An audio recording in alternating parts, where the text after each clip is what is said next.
তুমি কি জানো, আল্লাহ যখন কোনো নারীকে ভালোবাসেন তখন তিনি তার জীবন সহজ করে দেন না, বরং এমন 5টি কষ্ট দেন যা দেখে মানুষ ভাবে সে অভিশাপগ্রস্ত। কিন্তু সত্যি হলো, এগুলোই সেই নারীর জন্য আল্লাহর ভালোবাসার নিদর্শন। 5টি কষ্ট জানার আগে ভিডিওটিতে একটি লাইক দাও আর কমেন্টে লিখো, আমি আল্লাহকে ভালোবাসি। প্রথম কষ্ট, আল্লাহ তাকে এমন মানুষের ভালোবাসা থেকে দূরে রাখেন যারা তার জন্য ক্ষতির কারণ, যেন সে খারাপ সম্পর্ক থেকে রক্ষা পায়। দ্বিতীয় কষ্ট, আল্লাহ তার দোয়া বিলম্বিত করেন যেন সে হতাশ না হয়ে অবিরাম আল্লাহর কাছে চায়। তৃতীয় কষ্ট, আল্লাহ তার কাছ থেকে কিছু প্রিয় জিনিস কেড়ে নেন যেন সে শুধু আল্লাহর ওপর ভরসা করতে শেখে।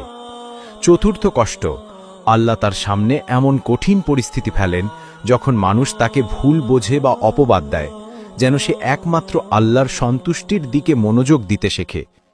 পঞ্চম কষ্ট, তাকে জীবনে বারবার সংগ্রাম করতে হয় যেন সে নিজের দুর্বলতা উপলব্ধি করে এবং আল্লাহর